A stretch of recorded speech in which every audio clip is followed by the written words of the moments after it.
Hello everyone, Amanda here from Scrimpingmommy.stampinup.net. I've got a very lovely, quick and simple card for you today, which is a great idea for using up those scraps. Us crafters tend to hold on to those scraps and then we get overwhelmed and we don't quite know what to do with them. So here is one quick and easy idea. So we're going to make a very quick card. So this starts life at 8 1/4 by 5 7/8 and I've scored it at 4 1/4. I've already adhered for quickness my purple posy layer, and this measures 5 3/4 by 4 inches, and then our top layer here in Whisper White measures 5 1/2 by 3 3/4.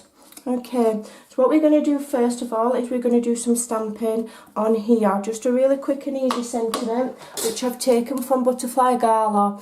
Now a lot of people already have this stamp set, which is one of the reasons I chose it. I like to show that you can keep using and keep using. If you don't have this set, I really recommend it as a purchase because it's a beautiful, beautiful set, and there is a punch that matches to punch out those butterflies. Everybody loves butterflies. Okay, so I'm using some basic black ink, okay, and I am making sure that that photopolymer stamp is well covered. Alright, the beauty of photopolymer is the see-through, so you can see where you're stamping, you can see where you're going, in these lovely clear blocks from Stampin' Up are nice and chunky and they're kind of beveled there so that you can grip them like that, so you're not going to drop it, because I've done that before. Okay, so I'm going to line that up, I'm going to stamp it kind of at the bottom, but I'm leaving a bit of a gap. Alright, I'm going to make sure I press along there to make sure all of those letters are stamped nicely. And there we go, we've got a lovely clear image. Now I'm just going to bob that to one side and allow it to dry whilst I create the rest of the card. I'm going to make sure I've not got any ink on my hands so that I don't spoil my card front. So we'll just bob that there a moment. And so the way that I'm using my scraps up to date is using the small petal punch. This is still current, it's in the catalogue, it's fantastic, and I will never let go of this. Never ever let go of it because it's a great basic 5-petal flower. You can make all sorts out of it. So as you can see, I've been punching my scraps and I've got 3 different colours or different shades of the same colour, which is fantastic with Stampin' Up because they do have a range of the same colour so they can all coordinate.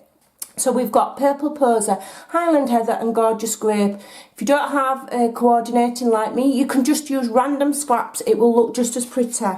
Right, so what you want to do is you want to punch 2 of each. I'm only going to do 1, but you punch 2 of each colour, okay, like so. And then we're going to just add a little shape. Now I've already done this, so I'll bring them over.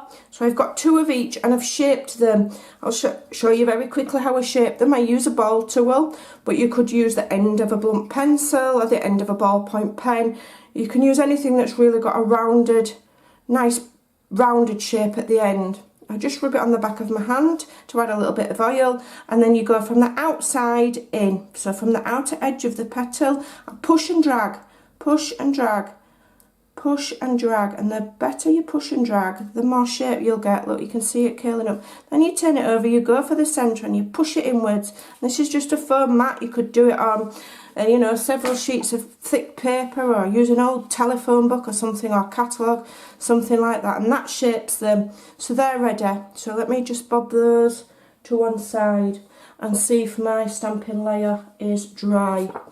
Okay, just from experience I'm just going to blot it just to make sure it's dry so I don't smudge it, because I'm going to need to handle this card for the next process and I don't want to smudge that sentiment. I'll have to start again. Okay, so that's dry. It's not printed on there, so that means it's dry. I'm safe. So I'm using some linen thread. Okay, you can use any kind of basic thing. Twine, you could tie ribbon round. There's loads of things you could do.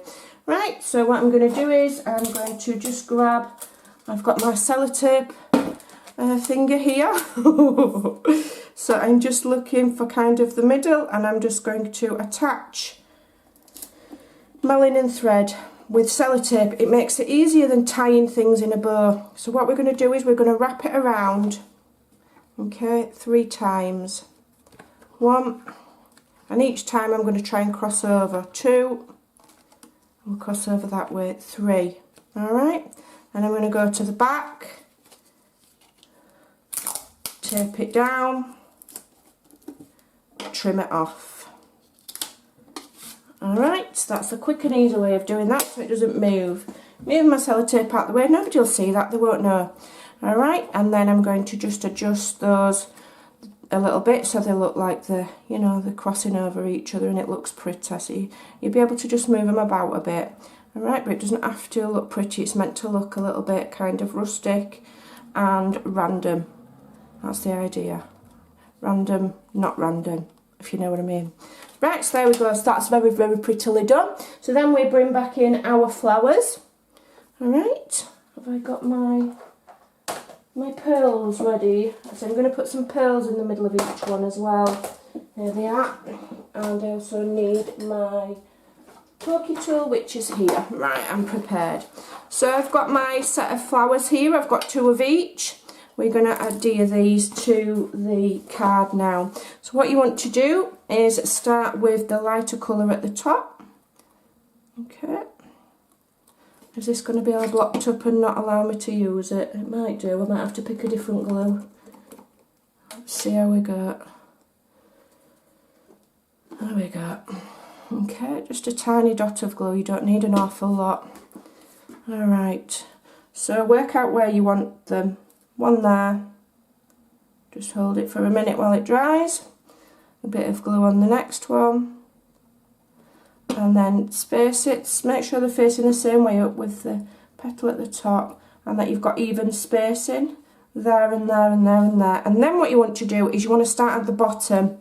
And this is the easiest way to make sure you get an even gap if you're doing this. So it's not just line it up, put that there, and then the next one, line that up there. Okay, because if you start with the middle, then you might get the lining, not correct. It's just easier if you do it this way around, believe me, because I've tried it. And then we'll go for the middle, and then we can find an even spacing for the centre. Okay, there we go. That's that one, and then that's that one. Okay, now you could do this with any shape. You could do it with a butterfly. I've got a little bit of glue on there now. You could do it with a butterfly. Let me just try and rub that off. You could do it with basic circles. You could do it with anything. Absolutely anything. Just use up your scraps. There we go. I've got rid of that little blob of extra glue. Then I'm going to bring in some pearls. Let me see if I've got any Stampin' Up! Ones left. 1, 2, 3, 4, 5, 6. We'll just. And then we're going to add a pearl to the middle of each one of those. If we lose one of these and it pings, it's going to be a bit of a nightmare because I need to get some more. I love these, they're so pretty and dainty, and just add a little something special to a card. What I would also advise is if you send these in the mail on their own in an envelope, make sure you've got a good quality envelope or the pearls will protrude through.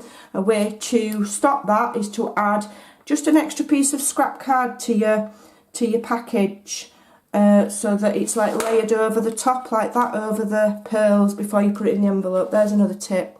Right, so that's that done. Okay, and then what we want to do is we're going to put it on dimensionals. So I'm just going to very carefully turn it over. Now you can use foam strips.